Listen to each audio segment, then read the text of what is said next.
Imagine standing on a tightrope. You're high above the ground. There is nothing underneath you but air. Everything is going well. Your breathing is steady. Your arms are open. You're moving forward. And then the rope moves just a little. What do? You probably don't start running. You don't make bigger movements. You might get smaller. You might tighten up. You focus. You may even stop moving altogether. But suddenly, your brain isn't thinking about where you're going. It's thinking about one thing: don't fall. And human beings do something very similar when we're under pressure. We withdraw. Not because we're weak, not because we're bad leaders, not because something is wrong with us, because sometimes when life feels unstable, our automatic response is to reduce our exposure. We stop talking, we stop asking, we stop engaging, we pull back. And sometimes we don't even realize we're doing it. That's what we're talking about today. Welcome to the Kathie Owen Perspective podcast. My name is Kathie Owen, and I study human patterns under pressure, especially the behaviors that become visible when leaders, teams, founders, and organizations face uncertainty, conflict, change, and high-stakes transitions. And one of the patterns I see is withdrawal. This episode is part of my Human Patterns Under Pressure series, where we're looking at 7 common patterns that can show up when pressure enters the room. And today, we're meeting the Tightrope Walker. And if you've ever gone quiet during an argument, avoided an uncomfortable email, delayed a hard decision, disappeared into your work, or told someone, "I'm fine," when you're absolutely were not fine, you've probably walked this tightrope too. I know I sure have. But these patterns are human. So, what is withdrawal? When people hear the word withdrawal, they often picture somebody physically leaving, walking out, closing the door, going home. But withdrawal can happen without moving an inch. You can withdraw while sitting at the conference table. You can withdraw while looking directly at someone. You can withdraw while smiling. You can even withdraw while continuing to do your job very well. Withdrawal is often much quieter than we think. It might sound like, "I don't care, whatever, it's fine, let's talk about it later, I just need more time," or nothing at all. Sometimes it looks like procrastination. Sometimes it looks like avoiding eye contact. Sometimes it's not returning the phone call. Sometimes it's taking 3 days to answer an email that makes you uncomfortable. Sometimes it's burying yourself in work because numbers feel safer than people. Sometimes it's sitting through an entire meeting without saying the thing you know needs to be said. And sometimes withdrawal looks so calm from the outside that people mistake it for emotional regulation. But silence and presence are not always the same thing. That's important. A person can look perfectly calm while their internal system is screaming, "Don't say anything. Don't make this worse. Just get through this." That's withdrawal. Why the tightrope walker? Well, I love the tightrope walker as an image for this pattern, because think about what happens when someone is walking across a tightrope. Balance matters. Every movement matters. The higher the perceived danger becomes, the more carefully that person moves. That's what we can do emotionally. When everything feels stable, we're open. We communicate, we take risks, we ask questions, we disagree, we tell people what we're thinking. But when the emotional rope starts shaking, our world can get very small. Maybe your boss criticizes your work. The rope moves. Maybe your business partner questions a decision. The rope moves. Maybe your company is being acquired. The rope moves. Maybe someone you love says, "We need to talk." Oh boy, the rope really moves. And suddenly we're not thinking about connection, we're thinking about survival. Don't fall, don't say the wrong thing, don't make them angry, don't look foolish, don't lose the deal, don't lose the relationship, don't lose control.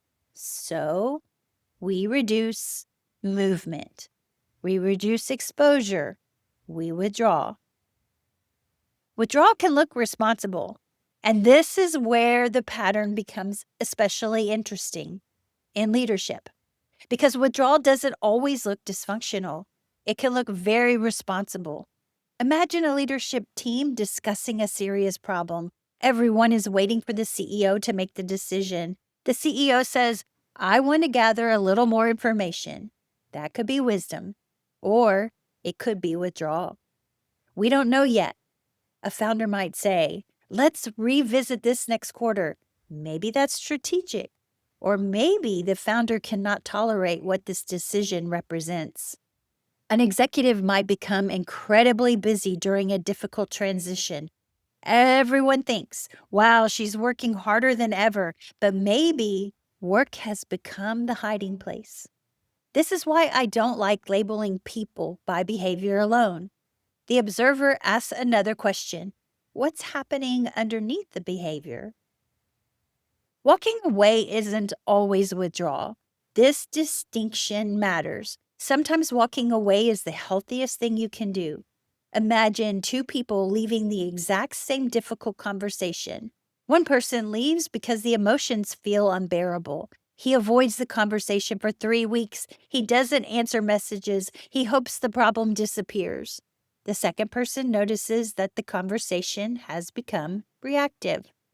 She says, we aren't going to solve this well right now. Let's come back tomorrow morning. And she does. Same behavior. Both people walked away. Completely different pattern. One person disappeared from discomfort. The other created space intentionally. That is why observation matters. The question isn't simply, did I leave? The better question is, did I choose to step away or did I automatically disappear? There's a huge difference. Attachment makes the rope shake. Now, let's add another layer, attachment. When we're attached to a certain outcome, every movement of the rope can feel dangerous. I need them to agree with me. I need this deal to happen. I need my employee to understand me. I need this person to like me. I need this conversation to go well. I need to be right. I need to know what's going to happen next. Look at all those needs. Now imagine carrying every one of them across a tightrope. No wonder we're tense. Attachment makes every wobble mean something. A disagreement isn't just a disagreement anymore. It means I might lose something. A question isn't just a question. It means maybe they don't trust me. Feedback isn't just information. It means maybe I'm failing. Now our nervous system has a reason to pull back. Non-attachment doesn't mean we stop caring. It doesn't mean becoming cold. It doesn't mean giving up. It means loosening our grip on what we believe must happen. I can want the conversation to go well without demanding that it does. I can want the deal without making my identity depend on the deal. I can want someone to understand me without needing to force understanding.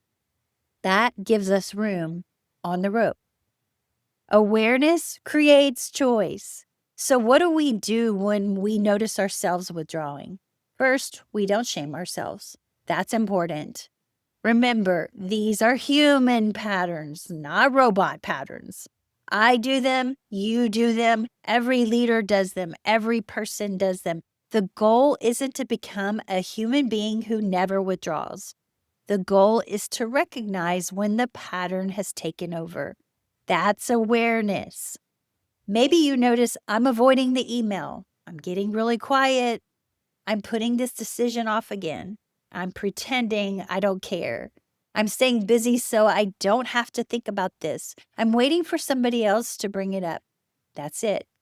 You don't need to fix anything yet. Just notice. Because awareness creates a tiny space between what happened and what you do next. And inside that space is choice. Radical responsibility on the tightrope.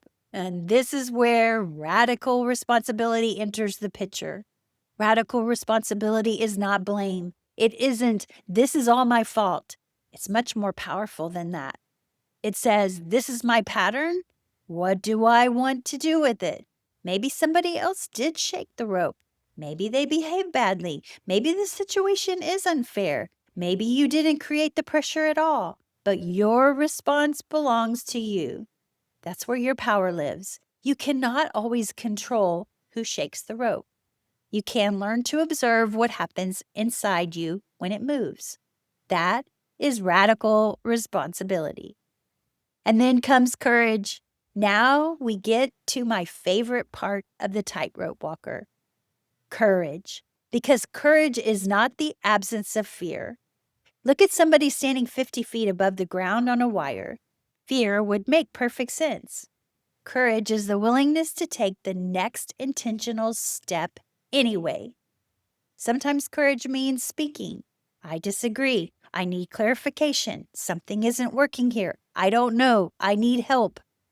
Sometimes courage means staying in the room when your old pattern tells you to disappear. Sometimes courage means asking the question you've been afraid to ask. Sometimes courage means allowing someone to misunderstand you. And yes, sometimes courage means leaving. But this time you're not leaving because your pattern made the decision. You're leaving because you did. That's different. Power, presence, and peace. This is where awareness begins to change everything. Awareness creates choice. Choice creates power because I'm no longer completely controlled by my automatic response. Choice creates presence because instead of disappearing into the story in my head, I can remain with what is actually happening. And choice creates peace. Not because everything around me suddenly becomes peaceful. The rope may still be moving. The acquisition is still happening. The difficult conversation still needs to happen. The numbers are still the numbers. The other person may still disagree. Peace doesn't require the rope to stop moving. Peace comes from knowing I can remain present while it moves. Power, presence, peace. That's what happens when the observer steps onto the tightrope. So here's something I'd like you to try. Don't try to stop withdrawing. Just watch for it. Notice the little moments. When do you become quiet? What conversations do you postpone? What emails sit unanswered? Where do you suddenly become too busy? When do you say, I don't care, when you actually care very much? When do you physically stay in the room, but emotionally leave it? And when you notice it, don't judge it. Just say, interesting. There's the tightrope walker. What feels unstable right now? What am I afraid could happen? What outcome am I attached to? And then ask one more question. What would I choose if I didn't have to protect myself from this moment? Maybe you speak. Maybe you wait. Maybe you ask a question. Maybe you stay. Maybe you leave. The answer isn't the point. The choice is. Because human patterns under pressure isn't about getting rid of the human part of us.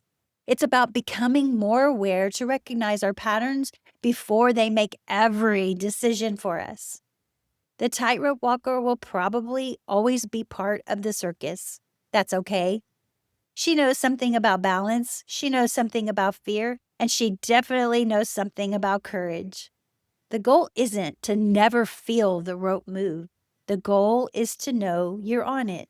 Observe what's happening, find your balance, and choose your next step. Because awareness creates choice, and choice creates power, presence, and peace. My name is Kathie Owen. Thank you for joining me on the Kathie Owen Perspective podcast. And remember, pressure doesn't always create the pattern. Sometimes pressure simply makes visible what was already there.